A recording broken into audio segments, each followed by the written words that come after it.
Salut tout le monde, pensée du jour numéro 44. Aujourd'hui, on va prendre quelques minutes pour analyser le graphique Moxie d'une séance de personal training que j'ai fait ce matin avec un de mes clients. On va voir ça tout de suite. Allez, c'est parti.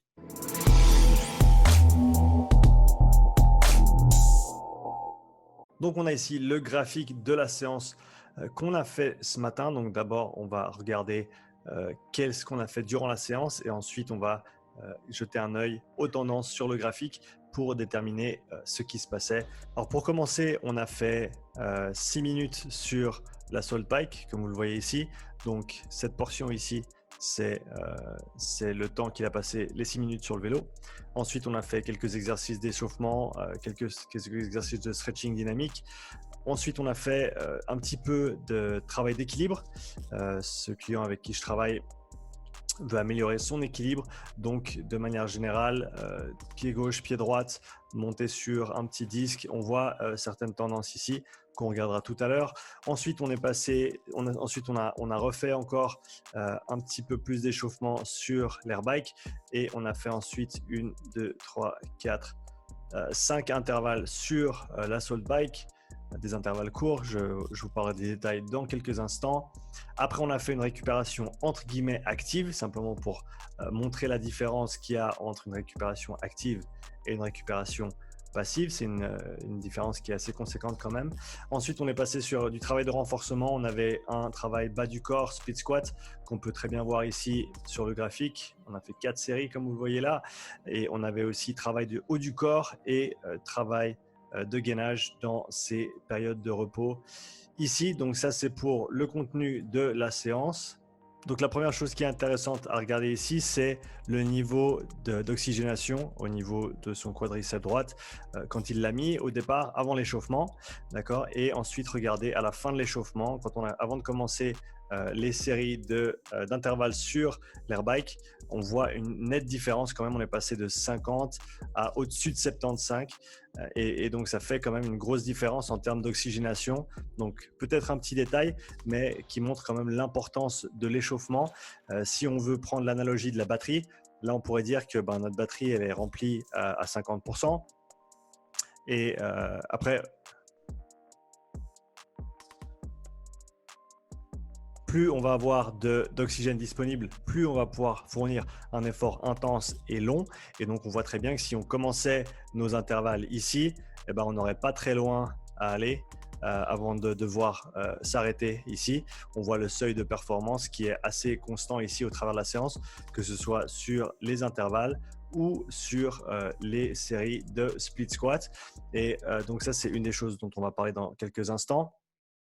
Donc voilà, très important de faire un bon échauffement et de faire en sorte qu'on voit une valeur maximale de SMO2 avant de commencer vraiment que ce soit des séries de renforcement lourdes ou des intervalles intenses. Ici, ce qu'on a fait, c'était simplement un intervalle très très intense, donc il part à fond sur la Salt Bike et il s'arrête dès qu'il voit les watts qui descendent un petit peu. Donc on va piquer un tout petit peu dans la très très haute intensité, mais on relâche dès qu'on voit un relâchement au niveau de la puissance. Et donc, on voit ici que ici, il a tenu un petit peu plus longtemps, c'était son dernier échauffement. Mais après, on voit ici qu'on n'a pas tenu trop longtemps. Et au fil des séries, il était de plus en plus précis. Dès qu'il voyait les watts descendre sur l'écran, il coupait sa série. Chose intéressante, donc son seuil de performance qui était aux alentours de 15 à peu près, donc 15%.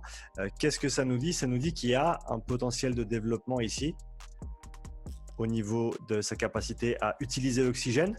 Ok, donc ce qu'on va faire, c'est sur les prochaines semaines continuer à faire des intervalles comme ça qu'on peut appeler des sprints ou des intervalles de haute intensité ou des intervalles de désaturation. On peut les appeler un petit peu comme on veut, mais on comprend bien quel est l'objectif ici. L'objectif n'est pas de rester dans la durée sur la fatigue, mais vraiment d'aller le plus haut possible en intensité, d'utiliser un maximum d'oxygène instantanément et ensuite de relâcher, récupérer complètement. Ça, c'est très important. Ce qu'on a fait, c'est qu'on a regardé, on avait les valeurs du Moxie en live sur le téléphone et donc on s'est dit que la base de récupération étant 75, on ne pouvait pas recommencer un intervalle avant d'arriver à 75 et en plus, je lui ai demandé de ne pas recommencer avant que sa respiration ne soit récupérée complètement aussi. Donc, on avait à peu près 2 à 3 minutes de repos entre chaque intervalle ici sur la Salt Bike. Ensuite, quand on est passé sur les split squats, si je ne me trompe pas, on avait une série d'échauffements quelque part là-dedans, un petit peu plus légère. Et après, on est parti… non, pardon, je me trompe. C'était un petit peu de temps de repos, temps de récup en passant sur la suite. Donc, ce qu'on voit sur les split squats, c'est très intéressant, la première jambe. Et ensuite, quand il change de jambe et qu'il fait la deuxième, et on voit cette tendance qui se répète. Donc, il finit la première jambe, il change de jambe, ça récupère un petit peu, mais il n'attend pas beaucoup et il repart directement sur la deuxième jambe. Et même quand la jambe avant passe derrière, on a quand même un travail assez conséquent qui est fourni. Et du fait aussi qu'on a une saturation qui est très très basse, on va assez bas, droit derrière. Okay, donc, peut-être une indication qui pourrait nous conduire à décider si on voulait avoir un rendu max sur les deux jambes, de se dire on va prendre peut-être une minute de repos entre la jambe gauche et la jambe droite pour permettre à l'oxygène de remonter, ou alors simplement on choisit à nouveau une baseline de récupération et on se dit on veut que SMO2 remonte jusqu'à une certaine valeur avant qu'on puisse redescendre et repartir dedans. Encore une fois, je reviens sur ce que je dis avant, le seuil de performance, il est assez constant ici, même au niveau des squats. Et donc, on voit l'effet qui est assez similaire entre du travail de sprint sur un airbike et du travail de renforcement avec des split squats lestés, avec une haltère ici. Et donc, voilà, physiologiquement, c'est du travail qui se ressemble pas mal. Ce n'est pas exactement la même chose. On le voit notamment sur les tendances du THB, qui est donc une mesure pour le flux sanguin. Je vais prendre une autre couleur ici. On ne la voit pas très bien. Alors, je vais en prendre encore une autre. On va essayer avec du vert. Allez. Donc, ce qui est intéressant à voir sur la trace du THB, c'est vraiment ces tendances qui, en gros, c'est l'interaction entre le SMO2 et le THB qui va être intéressant à regarder. Ici, on voit quand on a une pente montante, on peut se dire qu'il y a une occlusion veineuse. Donc, on coupe la sortie au niveau du flux sanguin. Ça, c'était le dernier intervalle sur l'airbike. Et donc, on voit que dès qu'il commence l'intervalle, on a le THB la valeur du THB qui monte, qui veut nous dire qu'on a une accumulation de sang au niveau des capillaires, ce qui veut dire que donc il n'y a plus la possibilité pour le sang de sortir au niveau des veines et donc que le sang oxygéné rentre. Par contre, tout ce qui est des déchets métaboliques, entre guillemets, le CO2 et les ions d'hydrogène ne peuvent pas être extraits du muscle. Et donc, on voit bien que si on continuait avec cette tendance-là, on n'arriverait pas très loin, on resterait ici très très bas et au bout d'un moment, l'effort s'arrêterait simplement parce qu'on n'aurait plus d'oxygène et on n'aurait surtout plus la capacité d'extraire tous les produits dérivés de la production d'énergie. On voit une tendance qui est similaire ici quand on attaque les split squats, ici, ici, ici et dernièrement ici également. Donc des occlusions veineuses qui se passent au niveau du travail et peut-être même ici en haut quand on voit le THB qui se nivelle. Et on voit que le travail est venu jusqu'ici à peu près. On peut-être penser à une occlusion artérielle, ce qui voudrait dire que autant le côté veineux et artériel est bouché, donc le sang ici. En gros, ce qui se passe, c'est que on a la tension musculaire qui se crée pas instantanément, mais on voit bien progressivement ici, on le voit progressivement ici aussi. Et quand on atteint un certain seuil de désaturation, on peut peut-être se dire que c'est à peu près ici. Quand on passe en dessous des 25%, on voit que tout d'un coup, la courbe de THB s'égalise. Et donc là, on a une occlusion artérielle.